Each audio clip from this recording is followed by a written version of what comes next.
Listen up, folks, and prepare to have your mind tangled and your ears amused with the most outlandish tales you've ever heard. This is Tangled Threads with your host, Tiberius Templeton. I watched my childhood home burn to the ground. It was a beautiful Saturday afternoon, and my girlfriend and I were just relaxing at home, enjoying a day off from work.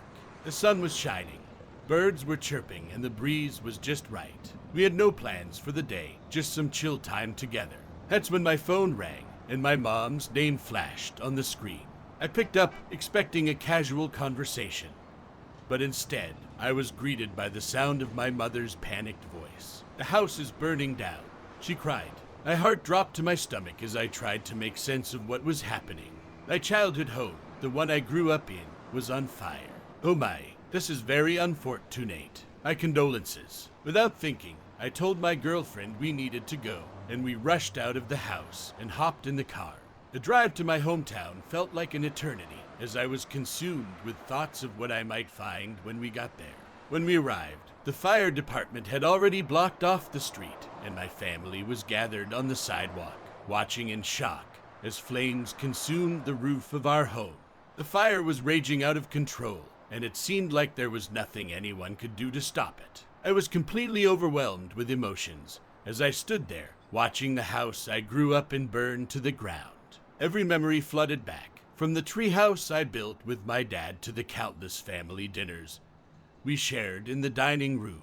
It was all gone in an instant. I couldn't believe how quickly the fire had spread. The firefighters were doing everything they could to contain it, but it seemed like a losing battle. I felt so helpless, standing there on the sidewalk, watching everything I knew and loved being destroyed. My girlfriend wrapped her arms around me, trying to provide some comfort, but nothing could take away the pain I was feeling. I wanted to run into the house, to save something, anything, but it was too dangerous. The flames were too intense, and the smoke was thick and choking. As the hours ticked by, the fire slowly began to die down, but the damage was already done. The entire roof had caved in, and the interior of the house was destroyed. There was nothing left but charred rubble and ash. We spent the rest of the night at my sister's house, trying to process everything that had happened. It was like a nightmare, one that I couldn't wake up from. I couldn't believe that the house I grew up in was gone forever. Over the next few days, I had to come to terms with the fact that everything was lost. Family photos, heirlooms, and keepsakes, all destroyed by the flames. It was devastating, and I felt like a part of me had died along with the house. But as the shock began to wear off, I started to realize that my family and I were lucky to be alive. No one was hurt in the fire, and we still had each other. The house may have been gone, but our memories were still intact. In the weeks and months that followed, we began the process of rebuilding. It was a long and difficult journey, but with the support of our community and each other, we were able to move forward. Well, I hope the next one isn't as saddening as this one was. I'm sure we'd all love to hear what you have to say about this story. So by all means, tell us your thoughts in the comments section below. Let's tell the next story. I had a miscarriage, and I don't know how to move on. I never expected that I would be writing a story like this. Just a few months ago, my husband and I found out that we were expecting our first child. We were overjoyed, ecstatic, and immediately started planning for the future. We were so excited to become parents and start a family of our own. But that excitement didn't last long. A few weeks ago, we received the devastating news that I had a miscarriage. We were both completely devastated. We had spent so much time planning for this child, dreaming about our future as a family, and now it was all gone. The weeks following the miscarriage were some of the darkest days of my life. I was consumed with grief, sadness, and guilt. I couldn't help but think that it was somehow my fault, that I had done something wrong. I kept thinking about all of the things I could have done differently, and I blamed myself for the loss of our child. My husband was also struggling, but in a different way. He tried to be strong for me, but I could see the pain in his eyes. He was grieving just as much as I was, but he didn't know how to express it. I could tell that he was trying to hold it all together, but he was just as lost and confused as I was. It was difficult to be around other people, especially those who had children of their own. Every time I saw a pregnant woman, a newborn baby, or a family with young children, it was like a knife in my heart. It was a constant reminder of what we had lost, and it made me feel even more alone. I tried to keep myself busy, to distract myself from the pain. I threw myself into work, took up new hobbies, and tried to stay active. But no matter what I did, the pain was always there, lurking just beneath the surface. My husband and I tried to talk about our feelings, but it was hard. We both felt like we were walking on eggshells, afraid to say the wrong thing, and upset each other even more. We tried to be supportive of each other, but it was hard to know what the other person needed. It wasn't until we started seeing a therapist that things began to get a little bit better. The therapist helped us to communicate better, to understand each other's needs, and to support each other through the grieving process. We started talking about our hopes and dreams for the future, and we began to see that there was still hope.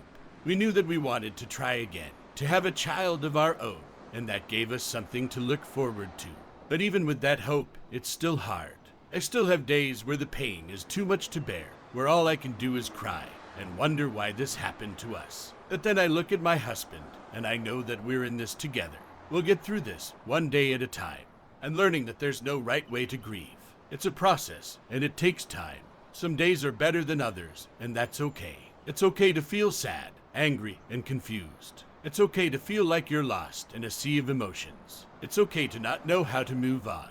And most importantly, I'm learning that it's okay to ask for help.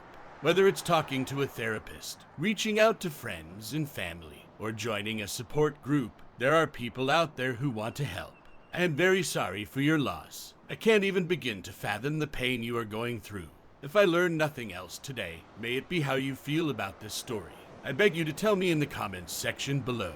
On to the next story. I'm going to prison for life, and I'm scared to tell my parents. I didn't think I'd be writing a story like this. I never thought that my life would take the turn it has. But here I am, sitting in my room, with nothing but time to think. And all I can think about is how I'm going to tell my parents. I'm going to prison for life. I can't even bring myself to say the words out loud. It's like if I don't say it, then it's not real. Then it is real, and it's terrifying. I don't even know how to begin to tell my parents. They've always been so proud of me, always believed in me.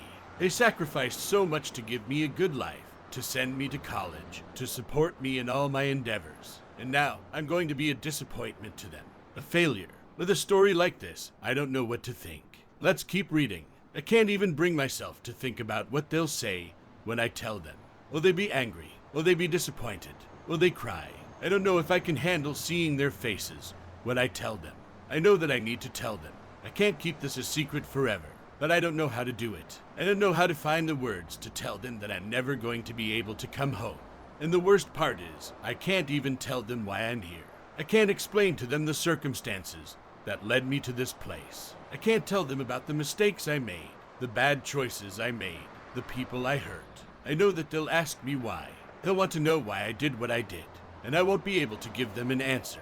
I won't be able to tell them that it was all my fault, that I was the one who messed up.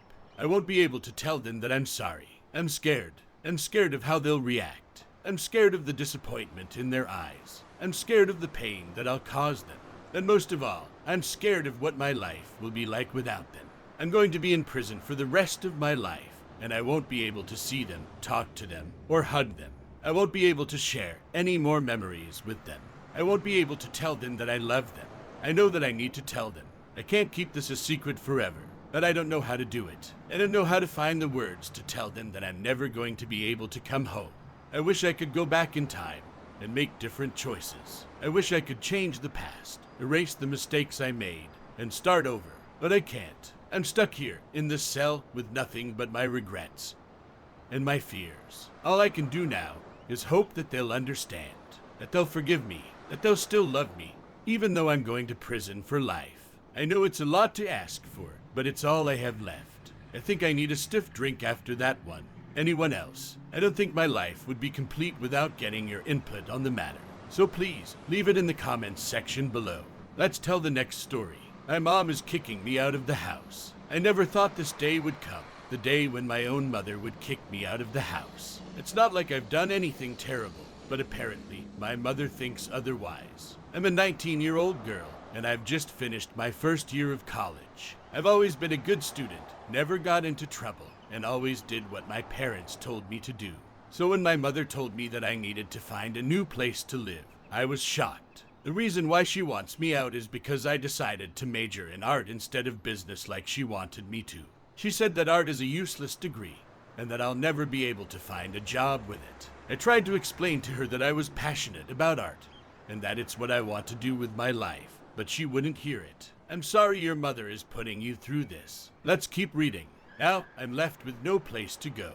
I don't have any friends that I can stay with, and I can't afford an apartment on my own. I've been searching for jobs, but it's been tough. Everywhere I go, they want someone with experience, and since I've never worked before, it's been a struggle.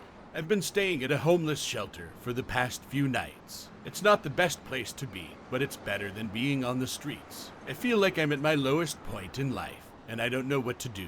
One day, I was sitting at the park, trying to figure out my next move when a woman approached me. She asked me if I was okay, and if I needed any help. I told her my story, and she listened intently. She introduced herself as Karen, and told me that she knew of a place where I could stay. Karen brought me to a small apartment complex a few blocks away from the park. It wasn't anything fancy, but it was clean and safe. She told me that she was the landlord, and that she had a spare room that I could rent out. The rent was affordable, and I could work for her in exchange for the rent. I couldn't believe my luck. I finally had a place to stay and a job. Karen was so kind to me, and I was grateful for her help. I started working for her the next day, cleaning up the apartments and doing odd jobs around the complex. As time went on, Karen and I became good friends. She was like a mother figure to me, and she was always there when I needed her. I started taking art classes at a nearby community college, and Karen even came to my first art show. Life was looking up for me, and I was happy. I realized that sometimes the people who are supposed to love you unconditionally can let you down, but there are other people out there who will show you kindness and love. One day, my mother called me. She apologized for kicking me out and for not understanding my passion for art. She said that she was proud of me for following my dreams, and that she wanted to make things right between us. I forgave her, but I told her that I didn't need her anymore. I had found a new family, one that accepted me for who I was and supported me no matter what. I told her that I loved her, but that I couldn't go back to the way things were before. And that, my friends, is how you tell a story. Or not. After you subscribe, try not to be absolutely satisfied when you click the notification bell. If you're not sick of me yet, click on the next video. I'm sure it'll change your mind.